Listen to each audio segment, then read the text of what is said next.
I found out about Sarah's affair on a Tuesday. It wasn't even something dramatic. No lipstick on a collar, no suspicious texts lighting up her phone at midnight. Just silence. A long, aching silence that had been growing between us for months, stretching itself like a rope pulled tight. She'd gone to shower, left her phone on the kitchen counter. I stared at it, heartbeat dull and steady like I already knew what I'd find. I didn't plan to touch it, but then again, I didn't plan to stop caring either. The texts weren't even hidden. No fake names, no attempt at secrecy. Just Ben, bold as hell at the top of her recent messages. The first thing I saw when I opened their thread was a photo. Him shirtless, grinning, cocky. Her reply? A row of hearts. I kept scrolling, not sure if I was searching for something specific or just hoping to feel something other than this hollow pressure in my chest. Their messages were casual, filthy, familiar. She told him things she hadn't said to me in years, maybe ever. It should have broken me. I should have thrown the phone across. The room screamed, done something, but I didn't. Instead, I took it in. Like watching a slow-motion car crash, awful but impossible to look away from. I felt numb. That kind of numb that makes your hands steady when they should be shaking. The kind that makes you brave enough to do something stupid. I looked Ben up on Instagram. His profile was public. Of course it was. The guy had that look, ripped, confident, the kind of man who lived at the gym and took pride in his tattoos. A walking cliché, except the cliché was sleeping with my wife. I stared at his photos for a long time. His smile was the same in every shot, like he already knew he was better than you. I didn't hate him. Not exactly. I envied how certain he looked, how uncomplicated, how easily he took what he wanted. So I messaged him, just one line. We need to talk. Just you and me. I expected him to ignore it, maybe block me. Instead, he replied within minutes. Name the place. I stared at that response, trying to feel something. Rage, grief, humiliation. But all I felt was weightless. Like I was stepping outside of myself, watching my life tilt sideways and crack open. This wasn't about her anymore. It was about him. I needed to see him, to understand what made her want him, or maybe what made me so forgettable. Whatever this was, it wasn't about revenge. Not really. It was something darker. A quiet, dangerous curiosity growing inside me, and I couldn't stop it.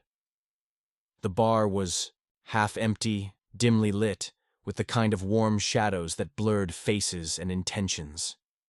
I got there early, chose a booth in the corner where I could see the door.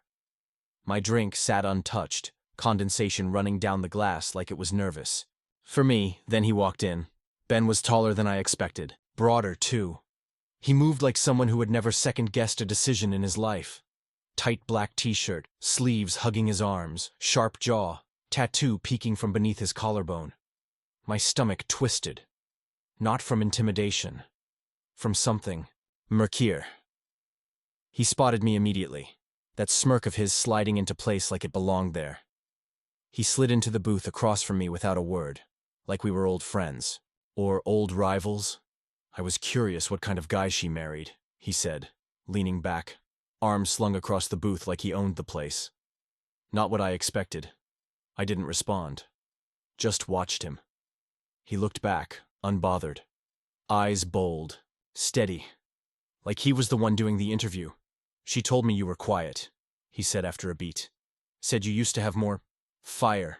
Said you disappeared somewhere along the way. That landed. I looked away, jaw tight.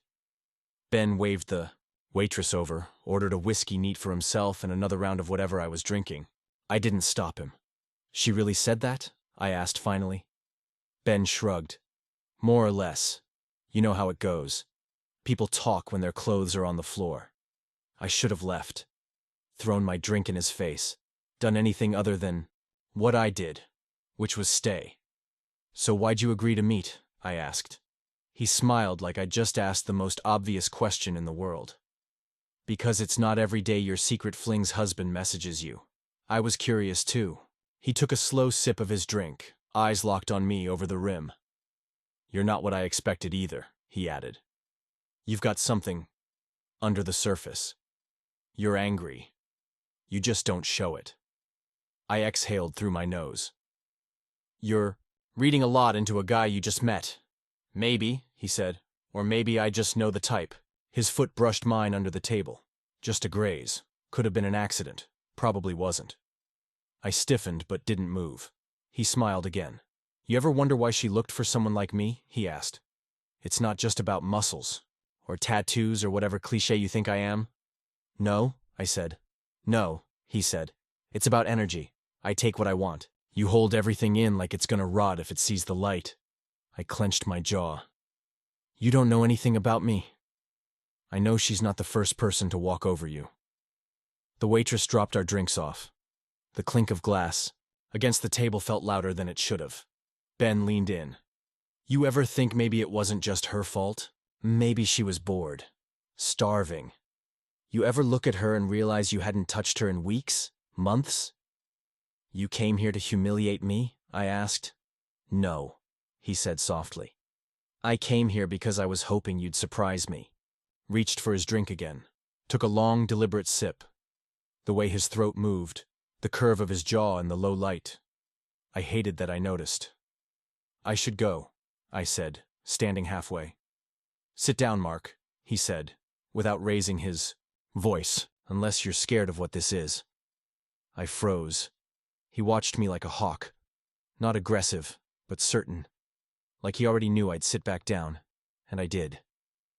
He smiled, softer this time, almost kind. There it is.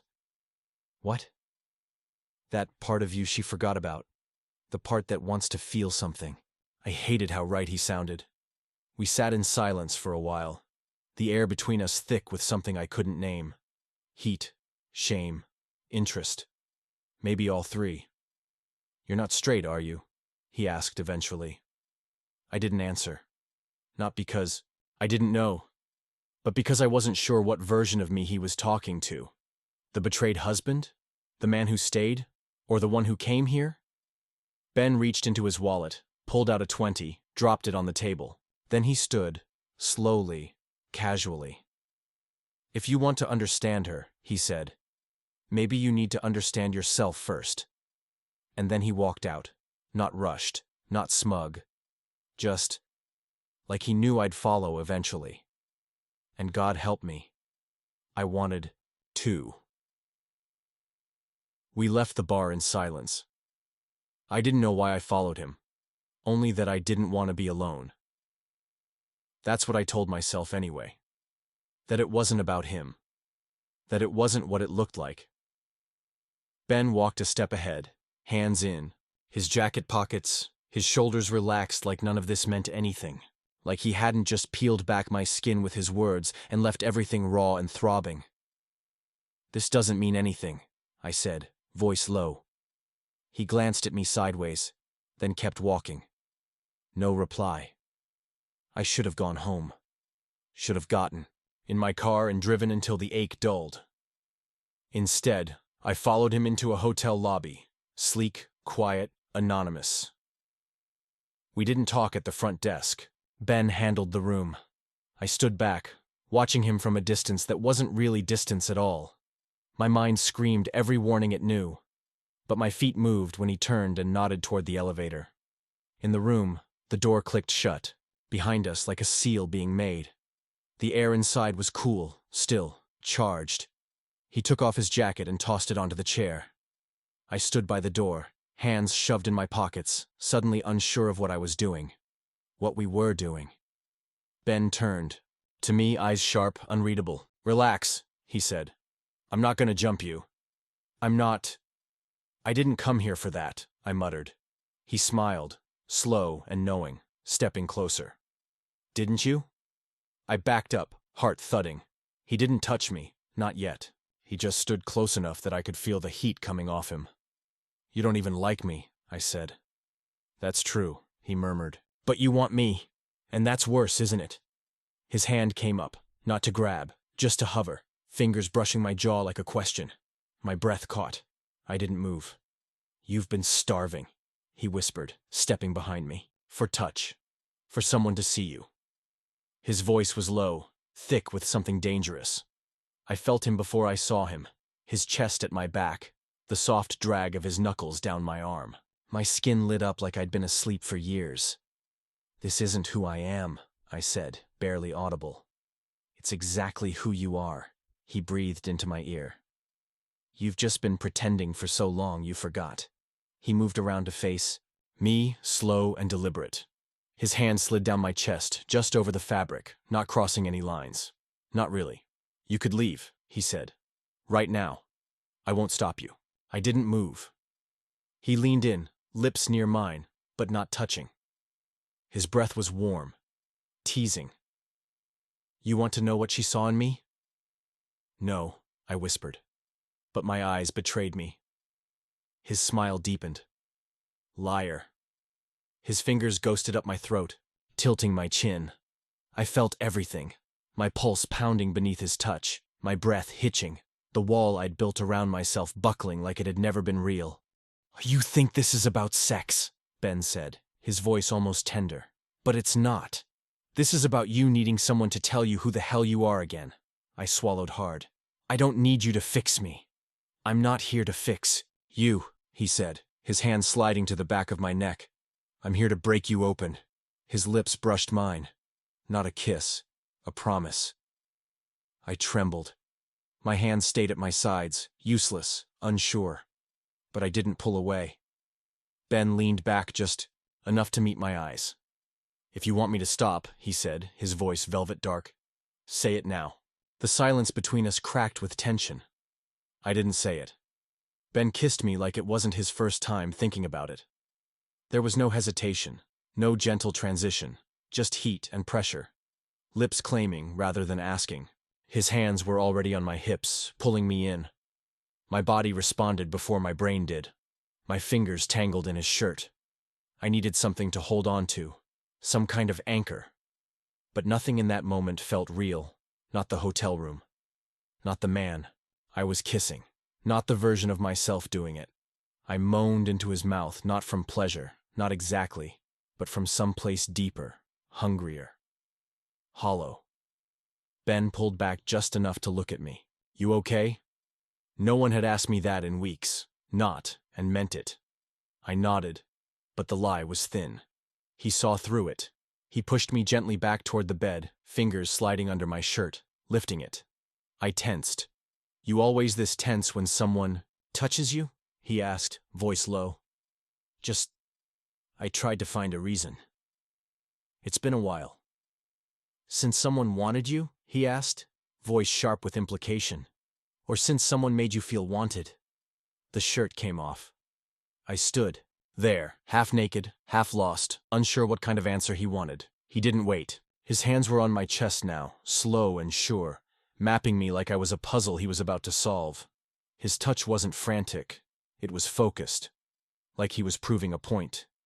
"She ever tell you what she liked about your body?" he asked, almost casually. I swallowed. "Not really." He leaned in, kissed the side of my neck. "Did she ever kiss you here?" His mouth was hot against my skin. "No." "Shame," he said, dragging his mouth lower. "You don't even know what you have." It was too much. The closeness, the words, the hands. My knees hit the bed, and I let myself fall back. I didn't know if I wanted to be touched or punished, if this was about him or her, or the black hole inside me that wouldn't stop expanding. Ben climbed over me like he had every right to be. There. "I want you to remember this," he said, eyes locked to mine. Every second, I wanted to. I also wanted to disappear. His hands moved lower. I flinched, not because I didn't want it, but because I did. Because part of me was terrified that I'd fall apart the second I felt good again. He slowed, noticing. "You okay?" he asked again. I turned my face away. "Don't stop." He didn't. But he changed. His movement softened, shifted, not hesitant, but attentive. He touched me like I was breakable, but not broken. Like I was something he chose, not something he'd stolen. It wrecked me more than any cruelty would have. When his mouth met mine again, it was slower. When his hands moved, they took their time. When he said my name, it sounded like something worth saying. The pressure built slowly, not just in my body, but everywhere. My chest, my throat, my head. I tried to focus on the physical, the heat, the rhythm, the sensation. But grief was louder. It came in waves I couldn't hold back, and then I was crying. Not loud, not all at once, just silent tears streaking into my hairline as my body arched and shook, trembling with the weight of everything I hadn't let myself feel. Shame, need, rage, relief. Ben didn't stop. He saw it, though. Paused. Leaned down close, brushing his thumb under my eye. "You needed this more than you thought," he whispered. "Didn't you?" I nodded, swallowing sobs. "You thought you were here to punish yourself," he said. "But look at you." His voice wasn't cruel, but it wasn't soft either. Just honest. When it was over, when I finally went still, breath shaky, body spent, I didn't move. I couldn't. I stared at the ceiling like it might give me answers. My chest ached. My face burned. Ben lay beside me, propped on one elbow. He reached out, ran his fingers through my hair. A quiet, almost intimate gesture. One I didn't expect from him. "You feel better?" he asked. "No," I whispered. He nodded like he understood. "Do you think she cried when you touched her? Like that?" I asked. I don't even know why I said it. He paused. "No." "Why not?" He looked at me for a long time before answering. "Because I never needed her to." His fingers curled into my hair again, possessive, grounding. "But you're real under all that shame." I closed my eyes. It wasn't love. It wasn't healing. But it was something. And maybe for tonight, that was enough. The room was too quiet. I opened my eyes slowly, already aware of the dull ache behind them. My body felt sore in places I hadn't expected. The sheets smelled like sweat, cologne, and something else I didn't want to name. Ben was gone. His side of the bed, if it ever was his, was cool.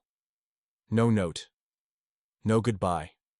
Just the distant hum of the city beyond the window and the pounding of blood in my ears. I sat up slowly. My chest felt too tight, like someone had wrapped it in barbed wire. The clothes we'd peeled off were scattered across the floor. One sock crumpled on the nightstand like a strange souvenir. I couldn't look at them too long. It made it all too real. Flashes from the night before came in pieces. His mouth, my hands. My name whispered like a secret and a curse. "You needed this more than you thought." I closed my eyes, wishing I could scrub the memory out like a stain. What had I done? I didn't feel triumphant. I didn't feel vindicated. I didn't even feel desired. Not really. Just exposed, hollowed out. And yet, my phone buzzed against the nightstand. One new message. "Ben, you're mine now." I stared at the words like they might shift if I blinked too hard. No emojis, no follow-up, just a simple, chilling claim. Like he hadn't just left, like leaving was the point. A message carved in smoke, floating just long enough to choke me. I wanted to throw the phone. Instead, I turned it face down. A minute passed, then another. My heart kept beating faster, as if it hadn't gotten the memo that we were done. That it was over. That last night was a mistake, wasn't it? I dragged myself to the bathroom. The mirror didn't lie. My eyes were puffy. My lips looked bruised. I stared at myself like a stranger had borrowed my body and hadn't given it back quite right. I tried to imagine what Sarah would say if she saw me like this. If she knew. If she understood that the man she'd cheated on me with had just kissed me better than she ever did. Had touched me like he meant it. Had made me cry. I laughed. It sounded like a choke. There was no name for what I felt. Regret didn't cover it. Neither did guilt. It was something deeper, something sticky and low, coiled inside my gut like a secret I couldn't vomit up. I leaned on the sink and exhaled. Ben's words repeated in my head, over and over. You're mine now, and the worst part? I didn't know if I hated the way that sounded, or if part of me craved it. Sarah opened the door with that half-smile she always used when she wasn't sure how guilty to look. "Hey," she said. "Didn't expect you to—" "I'm not here to fight," I said. Calm, controlled. That startled her more than yelling would have. She stepped aside, and I walked in without waiting for the invitation. The living room was the same, her throw blanket folded too neatly, candles that were never lit. It felt like a stage set, not a home. She hovered behind me. "So, what's this about?" I turned to face her. "I know about Ben." There was a flicker, a flash of panic. And then the smooth mask dropped over her face like a curtain. "I don't know what you think you know." "Don't," I said gently. "Just don't." Her jaw tightened. "Mark, we've both been unhappy. You've been distant for months. I didn't plan for anything to happen, but it did." She nodded slowly, like that made it okay. "And maybe that's something we both need to face. That we're not the same people we were. That we outgrew each other." Outgrew. Like I was an old sweater. "You're not wrong," I said. "We did change." Something in my voice made her hesitate. Her eyes narrowed. "What happened?" I smiled, but there was no warmth in it. "Let's just say I got a closer look at Ben than you ever intended me to." Her mouth opened slightly, just enough to let the silence creep in. "Did you—" she started. "I didn't come here to explain myself," I cut in. "Or to punish you. I just wanted you to see it." "See what?" "What you lost," I said simply. That hit harder than anything loud could have. Her face shifted, lips parting like she might protest or apologize. But no words came. "I used to think I wasn't enough," I said, eyes on hers. "Now I know I was just too much for you to understand." She swallowed, looking smaller than I'd ever seen her. I walked to the door and paused, hand on the knob. "Tell Ben I said hi," I added, without looking back. "Or don't. I don't think he belongs to either of us anymore." Then I left, and for the first time in a long time the air felt clean. It was past midnight when the knock came. I didn't move right away. I just sat there, lights low, staring at the door like it might open on its own.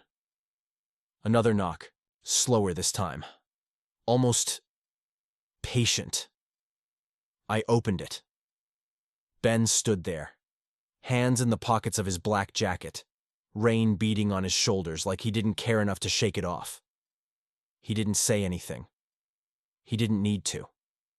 I stepped aside. The doctor closed behind him with a quiet thud, and we stood in silence, just the two of us and whatever this thing was growing between us. Part ruin, part fire. "You came," I said, stupidly. He looked at me with that unreadable gaze, dark and steady. "You didn't tell me not to." I laughed, a small, bitter thing. "I don't know what this is. I don't even know who I am anymore." Ben stepped forward, slow and deliberate.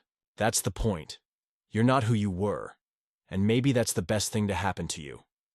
"You think you're good for me?" I asked, a little sharper than I meant to. "You blew up my life."